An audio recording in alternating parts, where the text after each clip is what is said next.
Well, thank you so much for taking this time to speak with me and learn more about our musical, Ciao Bambino. We came across your blog and thought it was very interesting and wanted to learn more about what you do as well, too.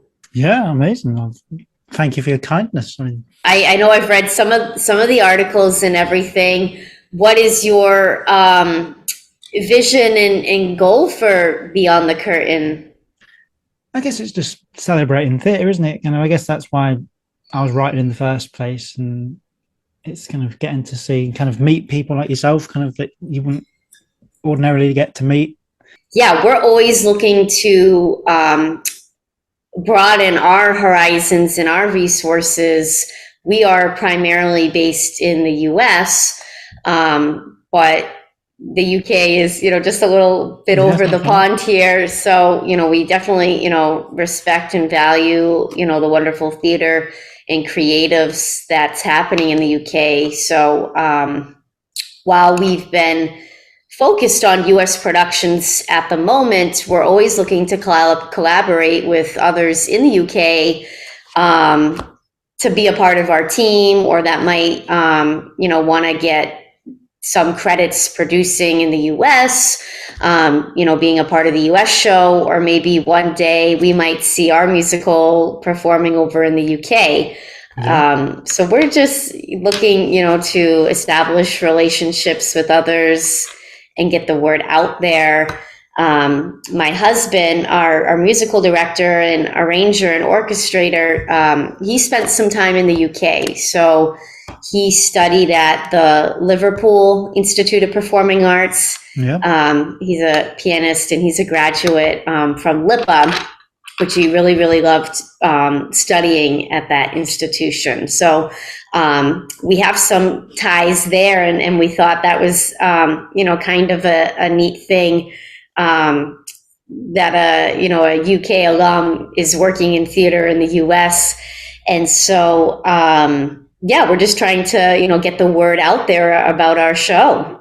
yeah. It's just amazing. Obviously, it kind of sounds very personal to kind of yourself, the kind of story and everything. Yeah, absolutely.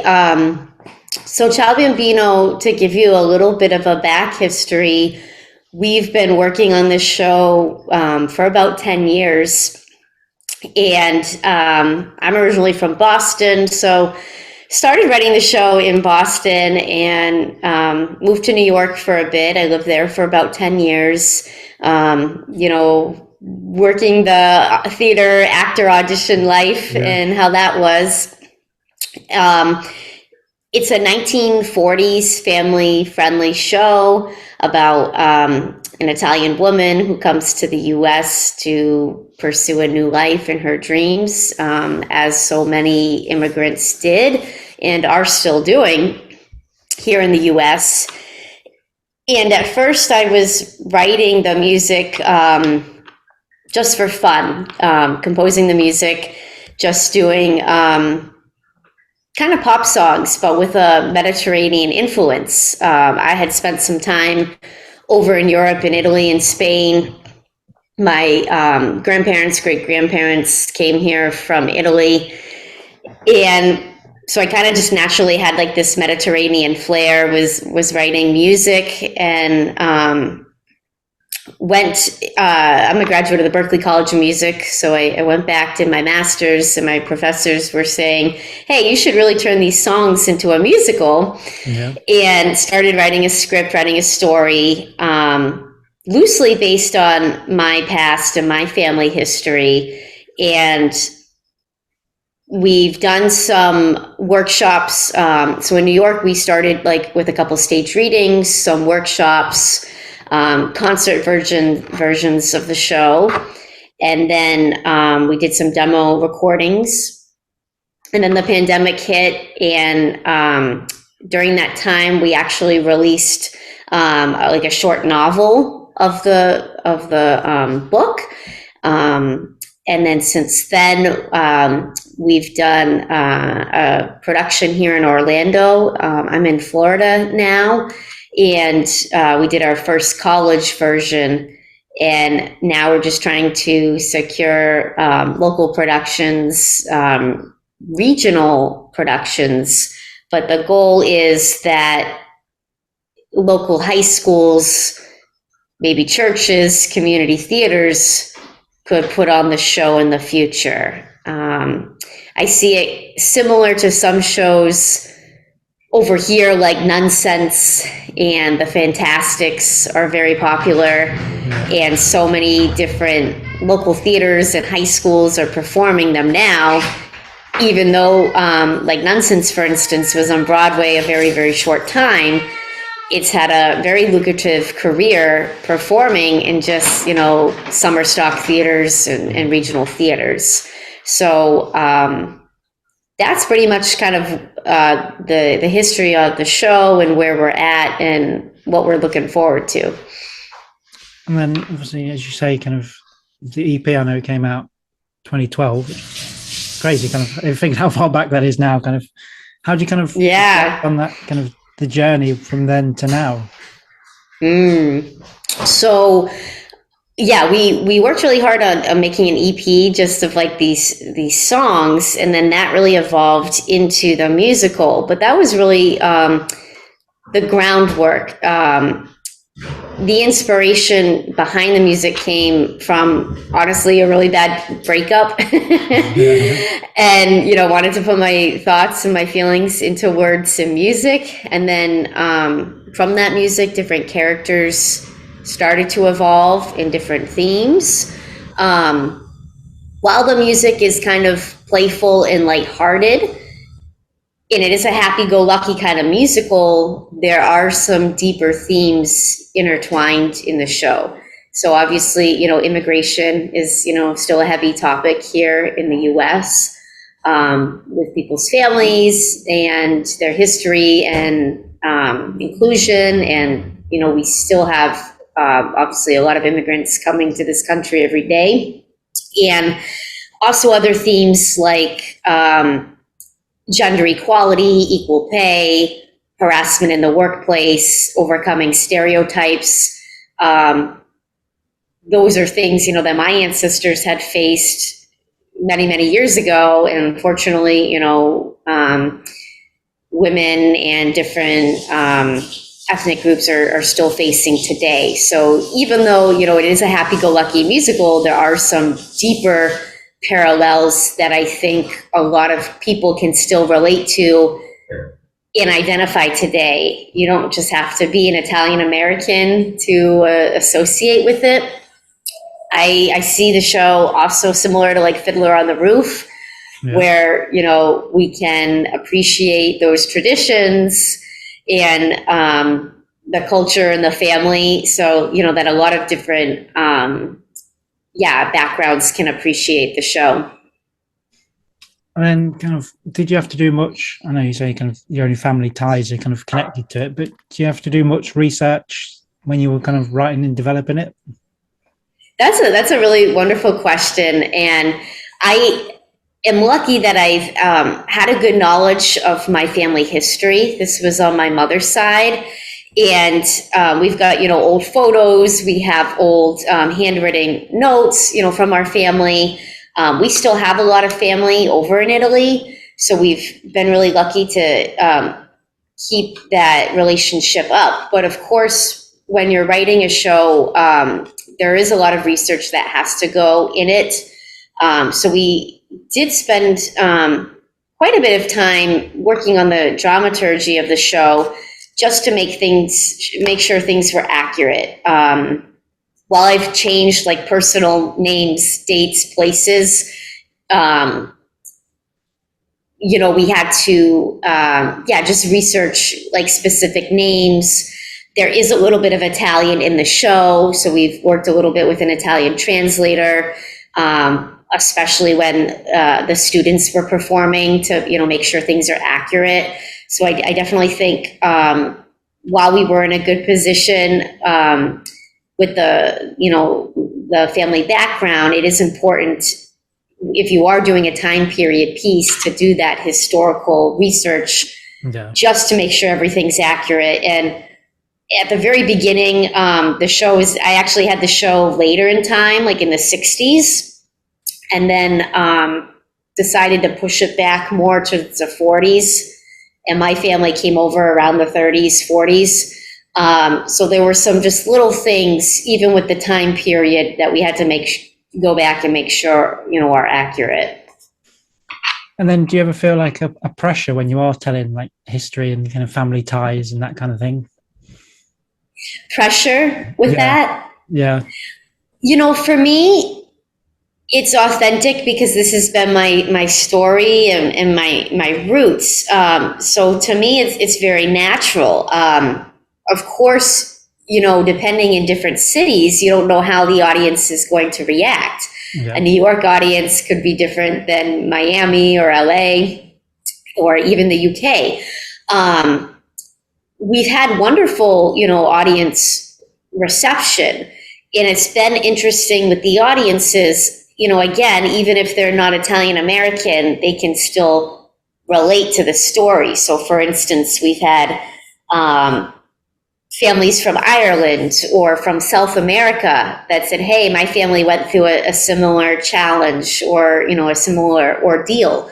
So that's been very interesting. And especially as, we, would love to perform the show in Canada one day and overseas. And so we are curious, I think, to hear, what audiences, would react to, if they would feel the same. But I think for us, it's not really putting pressure on us. It's, the team, we love the show and the story, and, we believe in it. The story does have a positive ending, despite, hardships and challenges. It ends on a positive tone of starting new, finding your spirit, and, finding who you are. It's definitely a coming of age story.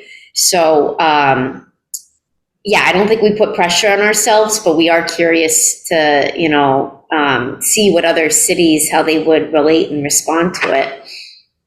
And obviously, I know you originated the main role in the show.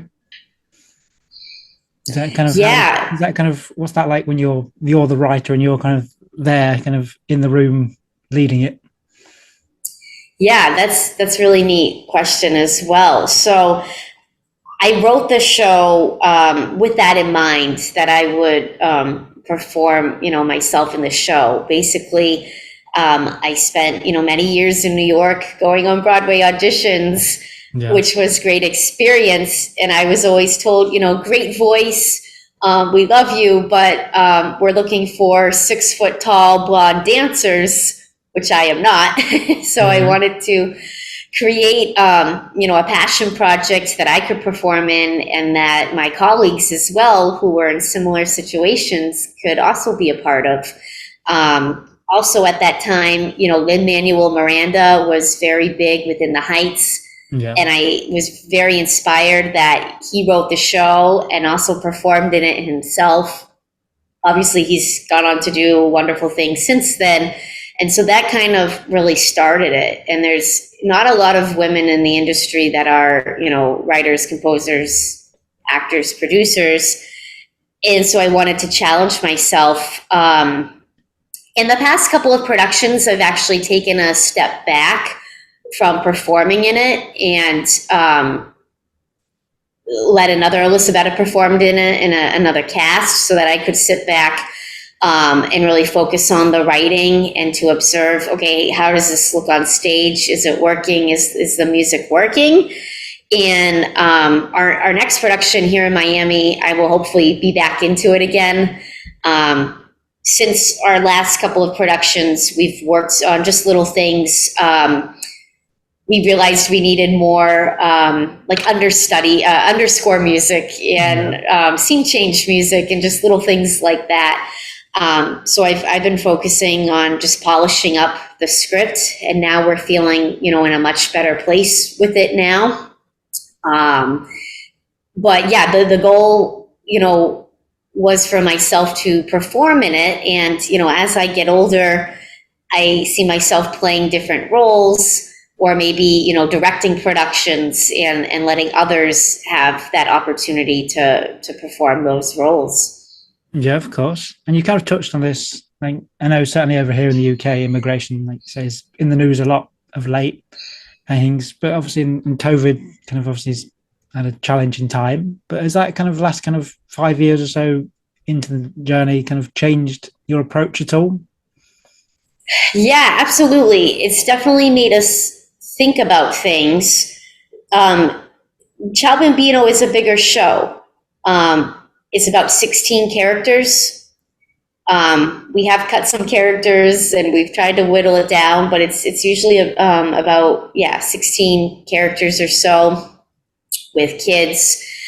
Um, Unfortunately, due to COVID here, a lot of the US theaters are struggling, summer stock theaters, community theaters. And while they have expressed that they love the show, they have told us, realistically, they can't put on a show with that big of a cast. Yeah. That they're looking for a cast of, 6 actors or so, which I understand. So, this show is definitely great for theaters that have a large ensemble or, have dancers or maybe have an orchestra one day.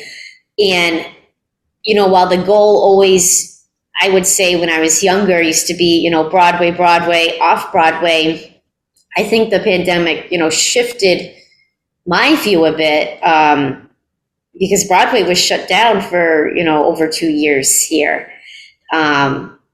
which we had never experienced anything like before. But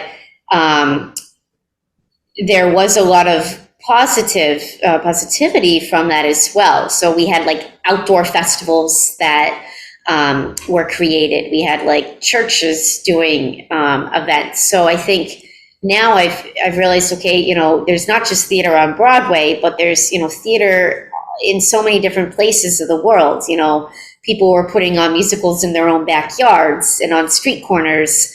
And so I think the pandemic, taught us to think outside of the box a little bit on, the show doesn't just have to be in New York on Broadway, but there's so many different places where this show could possibly succeed too. Yeah, I'd certainly kind of agree because I know we said at the start, like with my blog, kind of stuff went online, didn't it? And community spaces were kind of, I went to see quite a few outdoor performances that kind of sprung up out of nowhere just to keep theatre alive, I suppose. Exactly. And and just even going beyond the musical itself. That's why we released the book to hopefully, encourage people during the pandemic, even if we can't perform it, to still encourage, this dialogue and discussion. And you could, read the book anywhere. So I think it was, important to, still keep up the momentum during the pandemic, to have, something for people to look back to. And I think audiences are coming back a little bit to theater here in the US, maybe not as much, or audiences are more cautious. The difficult thing here is that prices have just skyrocketed. Yeah. So tickets on Broadway and maybe similar to the West End. So theater, it is very expensive. And my goal has really never been for the show to take money from people or take advantage, but just, I want families to be able to come see the show, for families to come, for older people, for kids to come and enjoy it, and not have to worry about, breaking the bank. And then how do you think things like social media have changed your kind of role as kind of developing a new show? Whereas like obviously we've met kind of online and things like that. How do you think it's changed, maybe even the 10 years since you've been developing the show? Yeah. So we've primarily focused on Facebook and Instagram, and we've been learning about it as we go along, following different shows, following different creatives. We try to release as much content as we can, and I'm not the most tech savvy person, but I have some interns that help with that, and they're, learning, more about that.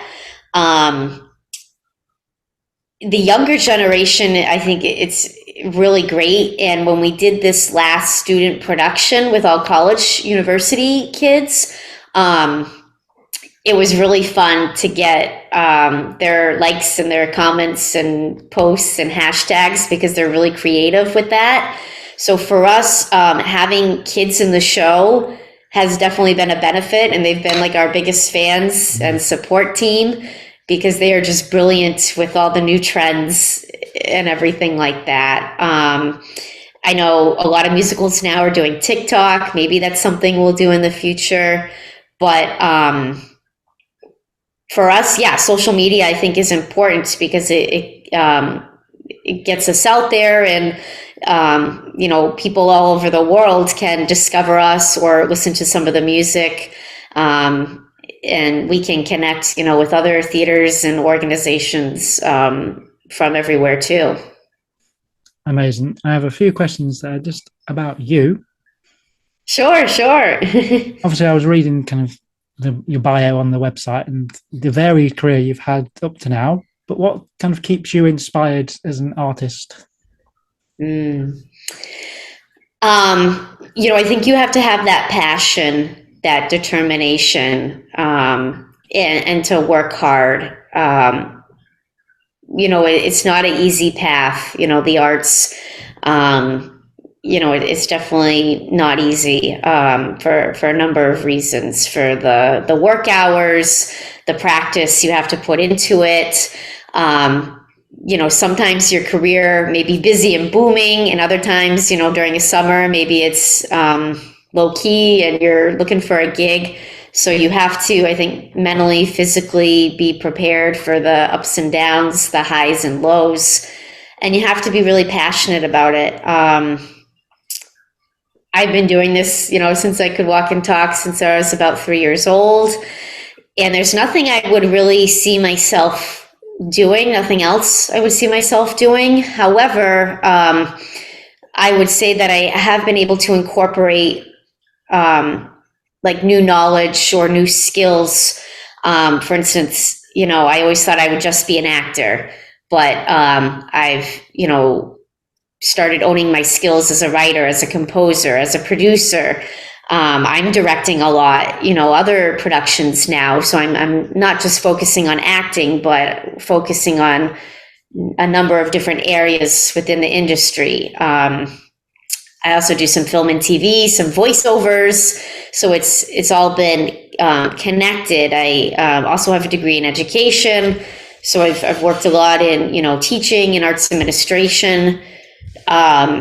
So I think if you're really, passionate about something, to go for it and not give up. It's a lot of time management. It's a lot of hours. And to not just get discouraged. Like I said, it's really not easy. In the US, there's a lot of competition. There's a lot of people that are doing it. But I think in 2023, we have to think a little bit more outside the box. A lot of people here have multiple sources of income streams these days. And so that, can definitely keep you going, take your mind off things. And it's also been good with Ciao Bambino. Sometimes we take a break and then we come back to it. So maybe I don't listen to the music for a couple weeks. Yeah. And then I listen to it and have that fresh mind and new perspective. And I think that has helped a lot too. So don't feel like you have to be, drilling your musical 24/7. I think it's okay to stop and take breaks and come back to it with a fresh mind too, if that answers it. Then going back to the beginning, what was the kind of first show that you saw that impacted on you? Wow. The first show I saw on Broadway was Annie, Get Your Gun with the legendary Bernadette Peters and Tom Wopat, and was very lucky. My mom snagged us like front row seats, and I was really young kid in it. And I was just, so mesmerized. I had seen shows in Boston and grew up going to local theater. But my first Broadway show was seeing, Annie, Get Your Gun. And my first show that I saw in the West End was actually Wicked. And that was probably about, yeah, 10 years ago or so. And I really enjoyed seeing that because I had seen it in the US, and I've seen a couple West End shows now. So, yeah, that'll always be a good memory too. And then, do you have a favorite theatre in the world that you've visited? Wow. Yeah, I've been really lucky to have seen a lot of theater around the world. But I think, yeah, if I had to choose one or two, would be the ones that were in my backyard growing up. I was fortunate to do summer stock, which is a very legendary New England thing that started in the US. So Prescott Park in New Hampshire, Hackmatack in Maine. I started performing, these outdoor theaters when I was a kid, and I love those outdoor theaters. But I also love going to big venues, such as Carnegie Hall and Lincoln Center. But I really, yeah, I think have a soft spot for those local theaters. And then you've kind of taught this well, but simply, what does theatre mean to you? Mm. I think definitely a sense of community and purpose. For a while, I grew up as an only child, and that's kind of where I found my second home. And right now, I teach theater to inner city kids here in Miami that have come from very broken homes and troubled lives. And students have turned off the streets to find a deeper meaning and purpose. So for me, theater, it's about bringing people together and community. And I think that's very important in every city, state, region. Yeah, we live in a troubled world, and we need theater to bring people together and for people to be able to express themselves emotionally and healthy. And it's a place where people can go and laugh and cry and relax and hear new stories. And yeah, we need more vibrant theater across the world. Yeah, wholeheartedly agree. My kind of final question, though, condenses everything down. You've already talked about the future a little bit, but what are your future hopes for Ciao Bambino, and where can people check out the show now? Sure. So our hopes is that, other theaters, creatives will want to, produce the show, perform the show, whether again, it's high schools, regional theaters, maybe a West End production. Our audiences have said they would love to see a film version of it. So maybe one day we would film like an independent film. And right now we're gearing up for a 2024 production here in Miami. And yeah, we're actively looking for theaters, producers, creatives that maybe want to perform it in their city or with their theater troupe. Amazing. Well, Elizabeth, it's been a treat to talk to you about the show.